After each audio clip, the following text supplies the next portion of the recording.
los compañeros, yo quiero aclarar que este ya es un tema del tercer parcial. Con estos temas que vimos hasta la clase anterior, o sea que todavía tienen un práctico y después un taller integrador, es todo lo que corresponde al segundo, que es el capítulo de dolor, terapéutica del dolor y la inflamación. Para el tercer parcial comienza la terapéutica de las infecciones, ¿sí? Donde el primer tema es antisépticos. Así que este tema del tercer parcial, ¿no? Por eso lo dejan olvidado, ¿sí? No van a tener su práctico, por supuesto, pero más adelante si ven el cronograma. Bueno, a ver cómo estamos. Prácticamente están todos.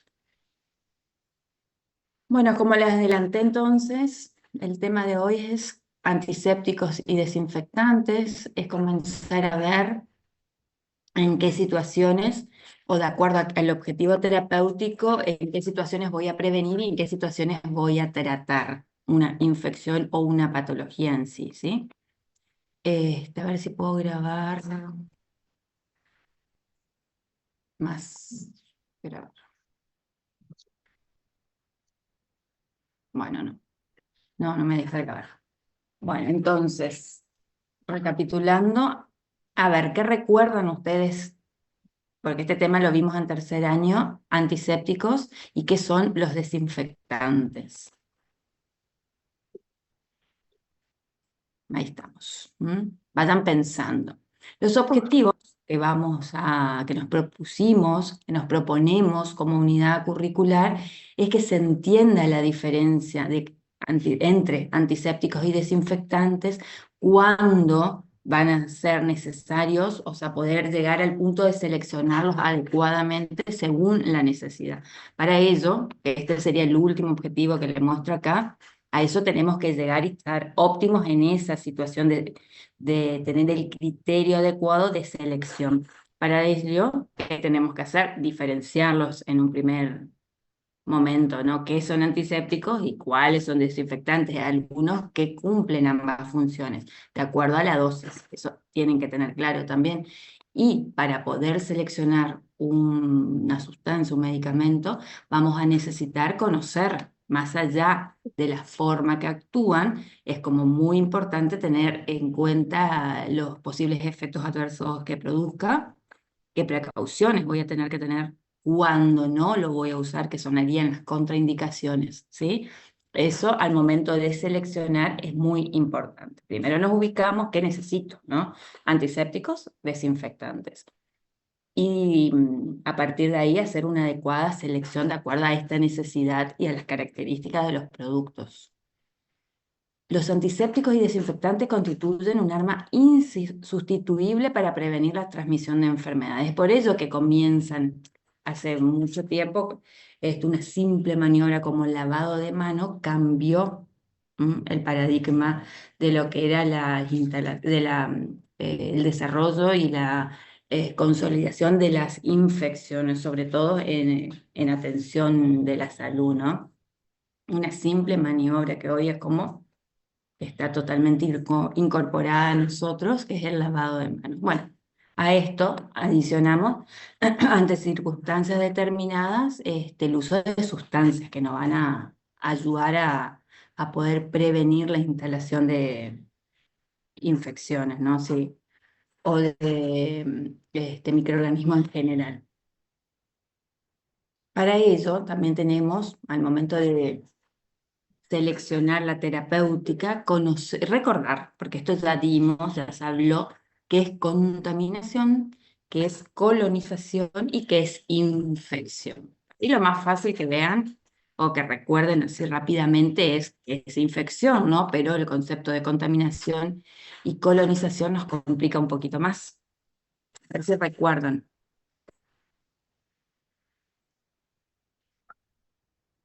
Hacemos un poquito de memoria. Un segundo. Cuando hablamos de...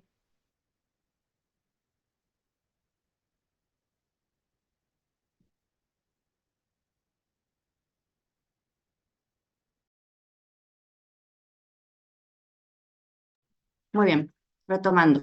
Contaminación, ¿qué es? Hay presencia de microorganismos, ¿no? ¿Cuándo comienza en estas tres situaciones, cuándo comienzan a proliferar y a reproducirse? Y, o sea, no solo están instalados, sino que se reproducen y eso va a llevar a cambios que se va a manifestar como una enfermedad, ¿sí? Cuando hay infección. Ahora, en el caso de contaminación, hay presencia de microorganismos, pero no se multiplican, no generan un peligro, no generan daño, no hay necesidad eh, de tratarlos, digamos, de seleccionar un tratamiento. ¿Cuándo hay colonización? Cuando los microorganismos se establecen, comienzan a multiplicarse, pero no generan todavía daño.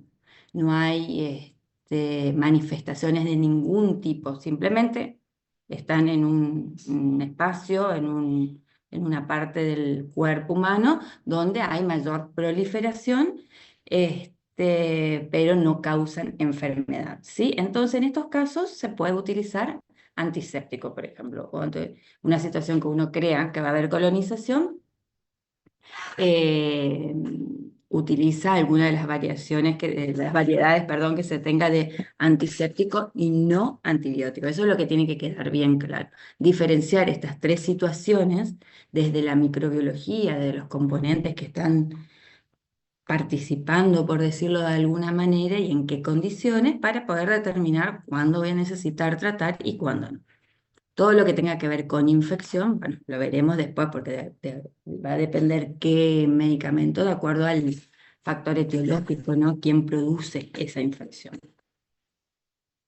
Bueno, recordando esto, nos deja como con mejor vista para realizar la selección del tratamiento o de la sustancia química que me va a ayudar, porque también nos tenemos que ubicar y pensar en qué busco, cuál es, ¿se acuerdan? El concepto de objetivo terapéutico, es decir, yo necesito prevenir por la situación de atención odontológica, por ejemplo, o me ubico en la situación de tener que tratar una infección o ambas, ¿m? Porque muchas veces se hace como una prevención ante una intervención que vamos a hacer, sea una endodoncia, sea una exodoncia, porque el paciente está en el consultorio y vamos a hacer, qué sé yo, un buche, por ejemplo, o con un antiséptico, estamos previniendo, haciendo prevención.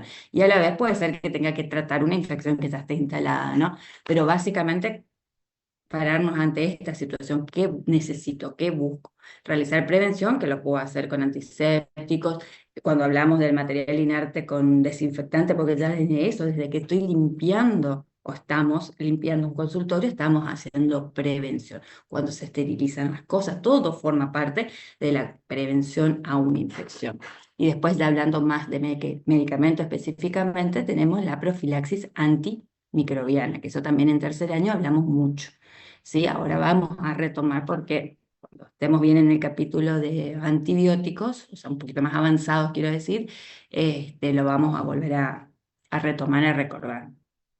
Bien, muy bien. Entonces, con estos conceptos claros, pasamos a recordar, porque esto también vieron, antisepsia y desinfección. ¿Qué son los antisépticos y qué son los desinfectantes? Son sustancias químicas, ¿no? ¿Cuál Traten de hacer el ejercicio mental, cuál usamos, porque ya lo saben obviamente, ¿no? ¿Cuál lo usamos sobre tejido vivo, cuál sobre tejido inerte? Los antisépticos, entonces vamos a usar sobre tejido vivo. Tenemos que tener en cuenta que reduce la carga microbiana y algunos tienen muy buena eficacia para reducir la carga viral, por ejemplo, que se utilizaba en la pandemia, si recuerdan, como un buche o como colutorio antes de la intervención quirúrgica. Esas son buenas medidas como para dejarlas fijas, ¿no? Como una constante antes de una atención, de la atención odontológica, realizar este enjuague bucal, ¿no? Con un antiséptico. Y la desinfección se realiza a través de sustancias químicas sobre material inerte, con la misma finalidad, que es destruir los microorganismos, ¿sí? Algunos, por supuesto, saben que no pueden ser esterilizados, entonces va a depender de esta desinfección, básicamente. Como sustancias tenemos el glutaraldehído, deben recordar, todo esto vamos a pasar como un poquito rápido porque ya lo vieron, ¿no?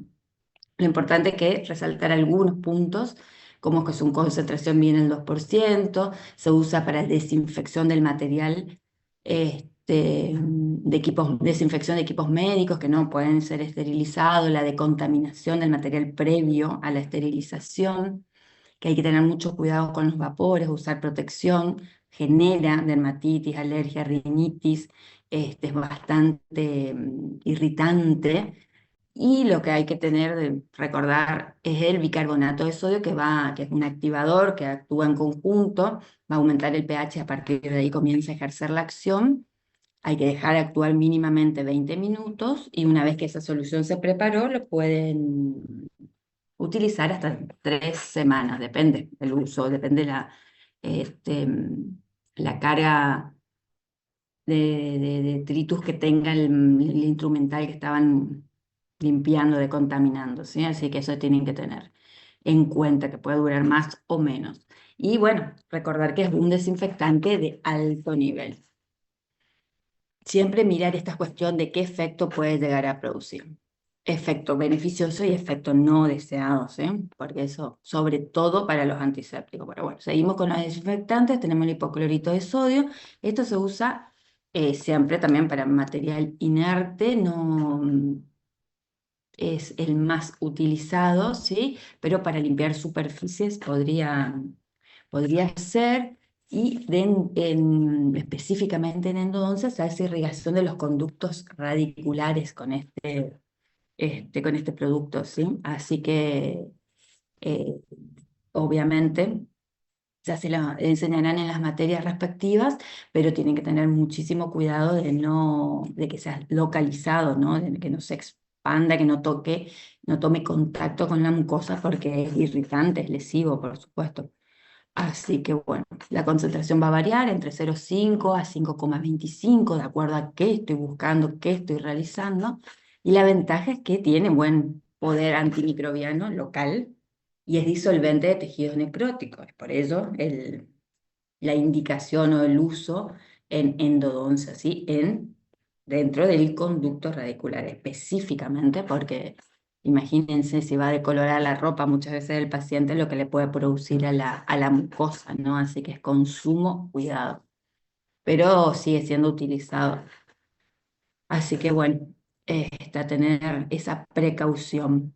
Y también el alcohol etílico o el isopropílico, que la concentración va a depender del producto, pero hablemos del 70% como valor general, siempre con menos del 50% disminuye muchísimo el poder desinfectante que tiene, así que el valor como equilibrado es a partir del 70%. Y se usa para desinfección de superficies, básicamente. Ay, puede ser de manos, por supuesto. También saben que ha tenido y tiene mucho auge para desinfección de manos desde la pandemia, con distintos aditamentos, ¿no? Emolientes, como mejoradores del aroma, bueno, distintas cosas que le van poniendo en la parte cosmética, pero básicamente el que tiene la acción terapéutica, el principio activo es el alcohol, ¿sí? Bueno, pero también, ¿cuál es el punto en contra? Que es irritante para las mucosas, ¿m? Por ende, no se usa cerca de mucosas. Y si se va a hacer en piel, una desinfección previa a la aplicación de una inyección, por ejemplo, sí, eso puede ser, pero no se usan mucosas. Bueno, eso es más medio obvio, pero bueno, hay que aclararlo, ¿no? Entonces, a modo de resumen, a ver si se puede ver esto. Indicaciones desinfectantes no ontología, desinfección de superficies clínicas. ¿Estamos de acuerdo con eso? Hay distintos, hablamos del hipoclorito, puede ser anti, después de cada paciente, las zonas cercanas o sea, de uso continuo, ¿no? Como la batch o algo más que uno higieniza entre paciente y paciente, que sería lo ideal. Desinfección del instrumental no crítico. Ahí me tengo que pensar cuál es crítico, cuál es no crítico, ¿sí? Que puede hacer con glutaraldehído, alcohol al 70, después de cada uso, por ejemplo. El glutaraldehído en realidad es para descontaminar después del uso y se deja preparado para la esterilización. Desinfección de manos, hablamos, ¿sí? Algunos antisépticos, hablamos del alcohol, la clorhexidina que puede ser también, de acuerdo a qué concentración actúa como desinfectante o como antiséptico. Desinfección de impresiones dentales, ¿m?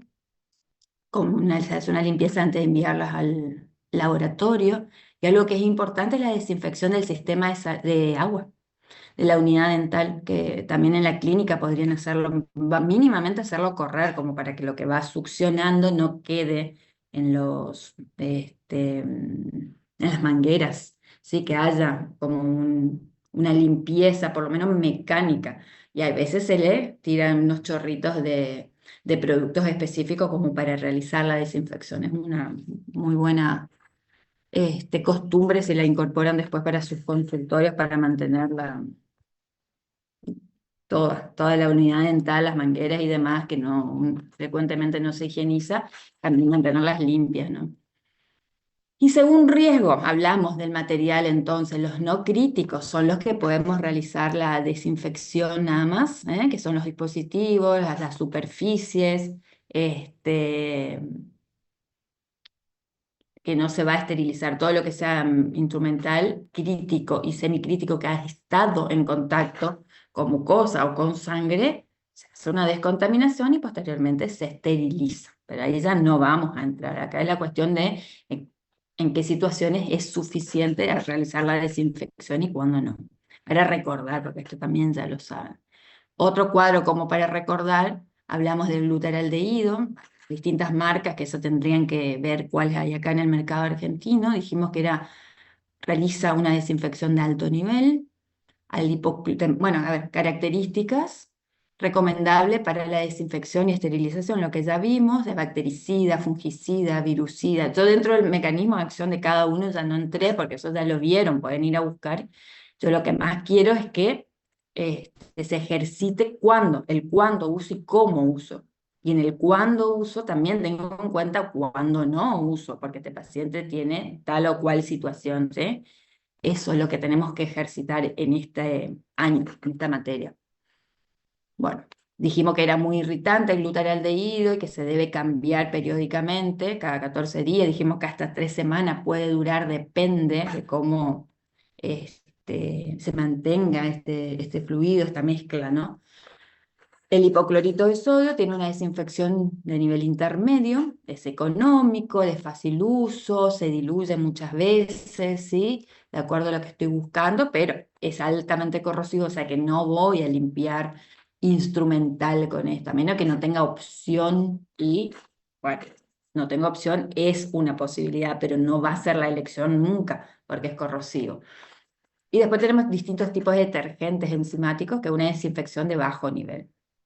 Es como para iniciar la limpieza, ¿no? Como el primer contacto. Este, mm, no es corrosivo, pero tampoco produce una gran baja del contaminante, ¿no? Así que es como el primer paso y después se continúan con otros. Eso dentro del panorama de los de los desinfectantes más usados. Pueden haber más, tienen que estar siempre atentos al que ofrecen comercialmente y siempre con esa mirada de beneficio, los riesgos que puede producir y los costos, porque no porque algo es nuevo, obviamente que va a ser más caro, no significa que es mejor que lo que yo ya vengo utilizando. Lo importante es utilizar y lo importante es saber qué tengo que hacer para prevenir, acortar antes de que se produzca una infección o una infección a partir de la atención odontológica por falta de esterilización, por usar instrumentos sucios. Y esto sí quiero hacer como un llamado de atención y autocrítica, una mirada hacia nuestras propias prácticas. Si alguna vez uso un instrumental que no esterilicé, alguna vez se me cae al piso, lo levanto y uso. y piensen si eso no puede acarrear más problemas, ¿m? Porque es como impensado que pase, pero pasa. Y eso es como bastante preocupante. Y tenemos todas las posibilidades y los conocimientos para evitar la producción de infecciones, porque también está la creencia colectiva de que después evito una infección dando antibióticos. ¿Y le parece que eso es algo racional? No. Ni voy a esperar que lo piensen porque es casi clarísima la respuesta. No. Hago como mal, no me interesa la cadena de precauciones dentro del consultorio para evitar la infección o un contagio incluso de algo y después doy antibiótico para cubrir. No, no es así, ¿sí? Entonces, haciendo las cosas bien, uno ya tiene como muchísimo más seguridad de lo que está haciendo, ¿no? Darle la seguridad no solo al paciente, sino para nosotros mismos. Bien, retomando, vemos entonces distintas opciones de antisépticos, eran las sustancias químicas que puedo usar en tejido vivo, donde la más como conocida, seleccionada, es la clorexidina, porque tiene ciertas ventajas, ¿sí? Sobre el resto. Vamos a ver que la concentración puede variar. La más común, la más frecuente es el 0,12%, puede llegar a ser al 0,2% también como colutorios. Podemos encontrar al 2% que se lo usa eh, para irrigación intraconducto también en endodoncia. Son enjuagues. Bueno, hay distintos tipos de presentación, pero por ahí el más común sea realizar enjuagues del colutorio en sí, ¿no? Que se hace antes de un procedimiento quirúrgico, puede ser después también, para el tratamiento de gingivitis, de periodontitis. Tiene muy buen poder bactericida, de acuerdo a las dosis, o bacteriostáticos. Tiene efectos secundarios como ser manchas dentales, alteración del gusto, ardor. Se recomienda siempre tratamientos cortos de no más de 14 días para que esas manchas dentales no se instalen, que después son difíciles de remover. Indicación 2 veces al día, no más. 10 mililitros, se hace como un enjuague bucal por 30 segundos, no más de 10 días, dice acá. Podemos tendernos capaz un poquito más, pero no mucho más. Y precaución porque el material orgánico lo inactiva. Si es un alvéolo que está sangrante, hago un buche, bueno, le indico al paciente que haga un enjuague bucal posterior, no tiene sentido. Colocar el gel en el alvéolo tampoco. Ahora, hacer un enjuague bucal previo a la intervención para bajar la carga bacteriana y trabajar, excelente, ¿sí? Y así. ¿Qué particularidad tiene? ¿Por qué es tan elegida la clorexidina? Por la sustantividad. Ese concepto es como que tienen que recordarlo. ¿Qué es? ¿Qué es? Supongo que sí lo saben. La capacidad de adherirse a tejidos orales y liberarse de forma lenta, prolongada. La carga positiva que tiene el compuesto se va a unir como una interacción química, una atracción electrostática se une a la carga negativa de los tejidos blandos, película adquirida del esmalte, y de ahí se va liberando paulatinamente, ¿sí?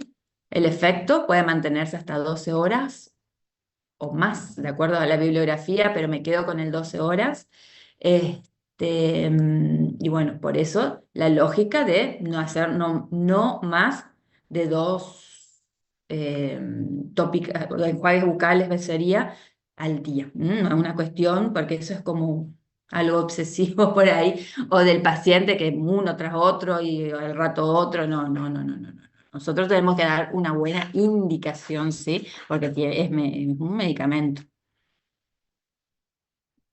Para dar una pauta, esto siempre va, como ustedes saben, cuando administramos un medicamento, se adapta, ¿no? Hay ciertos parámetros que ustedes tienen que conocer y dar la indicación de acuerdo a la patología. Esto no es un protocolo como el de profilaxis antimicrobiana que sí o sí es una pauta. Después lo van a trabajar con su jefe de trabajos prácticos, pero cositas como para tener en cuenta de uso en la clínica. Para un enjuague de 0,12, como le dije, o el 0,2 enjuague bucal. Por ejemplo, para tratar gingivitis de leve a moderada, con la pauta que le dimos de 2 enjuagues al día, no más de 14 días. Un postoperatorio dental, de acuerdo a las características de la cirugía, podría llegar a ser 7 días posteriores, pero depende, eso no es para hago una exodoncia simple y le doy 10 días, como dice ahí, no. Siempre con una cierta sabiendo esto que les digo, que el material orgánico inactiva, no posteriormente, pero sí en los días sucesivos, pero sobre todo me interesa que tengan en cuenta es el previo, ¿sí? Frecuencia 2 veces al día, a la mañana y a la noche, evitar el cepillado después, esperar 30 minutos entre un cepillado y este enjuague, porque si se recuerdan que las pastas dentales tienen un componente que es el laurilsulfito de sodio, que lo inactiva la clorhexidina. Así que evitemos eso, por más que no vayamos técnicamente a explicarlo al paciente, dar la indicación de que se lo espacie, que no haga inmediatamente después del cepillado la topicación, el enjuague bucal con la clorhexidina. Bueno, 10, eso ya les dije, 10 a 15 mililitros del enjuague sin diluir, mantiene en la boca durante 30 segundos, no traga y no se enjuaga con agua después, no come y no bebe por 30 minutos. Otra posibilidad es el peróxido de hidrógeno, comúnmente conocido como agua oxigenada. Este tiene una particularidad que es la efervescencia que produce, ¿no? Y eso ayuda al arrastre. Eso es como muy bueno para la limpieza de heridas y para determinadas patologías, como ser guna. Y la alveolitis también. Muchas veces se lo utiliza diluido en partes iguales para usarlo con una jeringuita, se coloca en el alvéolo específicamente, o sea, localizadamente, eso quiero decir, y sin necesidad de remover más tejido o realizar o la indicación de antibióticos, la prescripción de antibióticos, ¿sí? Porque en una época, hace mucho, prescribían antibióticos. Yo creo que hoy ya no, prácticamente no por lo menos, ¿sí? Porque tiene otros tratamientos locales efectivos. Bueno, entonces el peróxido de hidrógeno, podemos encontrar en distintas concentraciones, en mucosa se suele usar el 1,5 o a veces, como les decía, diluido, menos siempre de forma localizada, ¿sí? Tiene buena actividad antimicrobiana y esa efervescencia ayuda a la eliminación de detritos. Pero, como nada es maravilloso, van a haber efectos adversos y algunas precauciones, ¿sí? Cuando la concentración es alta del producto, puede llegar a producir quemaduras en la piel, en las mucosas, deja una escara blanca dolorosa de quemadura, lo van a poder reconocer si les pasa, por eso hay que tener mucha precaución de la aplicación local y controlada, ¿sí? Incluso en las papilas, con una torundita de algodón y bien puntual la aplicación.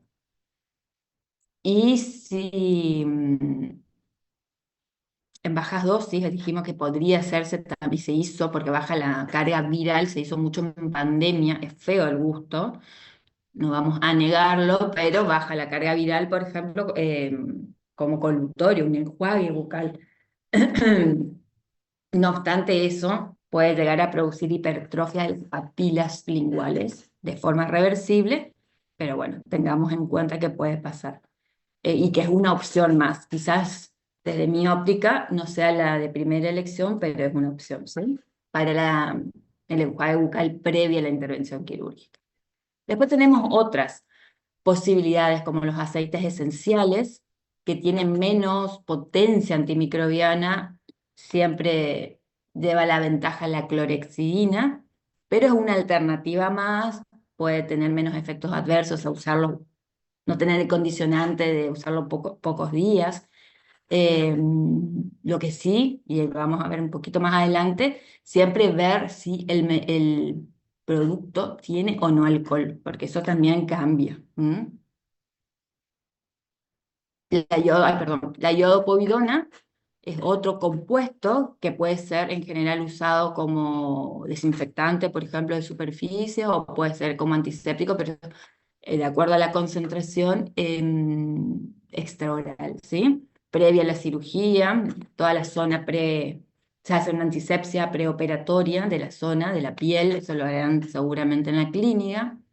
Tiene un amplio espectro antibacteriano, tiene la desventaja que mancha todo, es corrosivo para limpiar el material, el instrumental, perdón, el instrumental, por eso no se lo usa, sería a mayor concentración, por supuesto, sí se lo deja como antiséptico, y bueno, puede generar dermatitis de contacto, alergia, es irritante, muchas veces se lo diluye un poquitito para algunas aplicaciones. Hay que ver, hay que tener mucha precaución de que el paciente no reporte alergia al yodo o problemas tiroides, ¿sí? Ahí estaría totalmente contraindicado. Pero es un recurso bastante usado en el consultorio. La povidona yodada o yodo povidona en los mismos. Entonces, a modo también de dar una pauta como para que nos ubiquemos, pero no es un protocolo. Nosotros podemos ir variando de acuerdo a lo que tengan, de acuerdo a lo que se consiga en ese momento comercialmente hablando. Por eso la idea es que se conozcan todas las posibilidades y uno lo va eligiendo de acuerdo a la situación. Para hacer una antisepsia en la zona extrabucal, se la puede hacer con fricción con iodopovidona. Manos, también hacemos una antisepsia con fricción, podemos usar o iodopovidona en jabón, al 5%, o clorexidina también en jabón, o habíamos dicho que también alcohol, ¿sí? Al 70%. Y en la mucosa, en forma de enjuague, clorexidina. También tenemos la opción de gel y spray, pero esta sería para una aplicación más localizada, ¿sí? Como enjuague previa a la intervención quirúrgica. La clorexina sería para mí la mejor opción. O el peróxido de hidrógeno, como hablamos. En esta imagen publicada de una formación, una actualización que hicimos, para la prevención de enfermedades periodontales la coloca, vieron, es como una pirámide, la clorexidina en la parte superior, aceites esenciales, el triclosan que prácticamente está en desuso por efectos adversos, y otro, cetilperidium, en la base, ¿sí? Estos son opciones, pero bueno, no hago hincapié porque no disponemos. Básicamente los que le hablé, clorexidina, y aceites esenciales en la pirámide de selección. Esto les comparto para que vean lo que dice la literatura, ¿no? Tanto la ADA como la FDA categoriza a los antisépticos en categoría 1, que son seguros y efectivos, que es lo que estamos dando, categoría 2, que no son seguros o no son efectivos, y una categoría 3, que no tienen información suficiente para determinar. Estos quizás son los más inseguros. Esto básicamente les refiero para que en el momento de la novedad, del nuevo producto, de lo que se va insertando en el mercado, tengamos este ojo de saber seleccionar, ¿sí? Saber indicar, y cuando el paciente venga y refiera uso de esto, sepamos también recomendar o darle esa precaución, sobre todo en la frecuencia de administración, porque vamos a ver unas fotitos ahora por una frecuencia aumentada. Esto es lo mismo, la bibliografía que respalda esa pirámide que le mostré. Y esto es lo que le quería mostrar.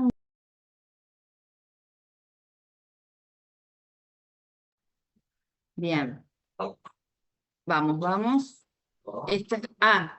Antes, diferenciar. Les había hablado también hoy de que tenemos que ver los compuestos, los componentes, o ¿se acuerdan?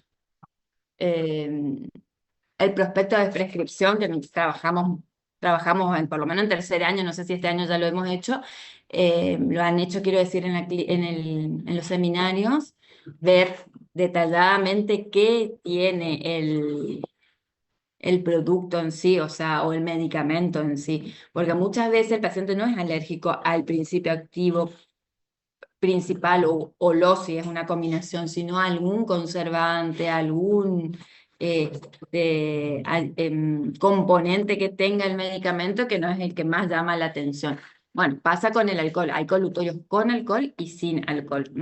Entonces, sepamos que aquel que tiene alcohol puede producir una sensación de frescura más inmediata. En general son los cosméticos, los colutorios cosméticos que están en venta en un supermercado, por ejemplo, el paciente accede y como efecto adverso puede producir ardorrencia de lengua, se resecan las mucosas. Si a esto sumamos que al paciente le encanta y lo hace varias veces al día, bueno, se agrava todo.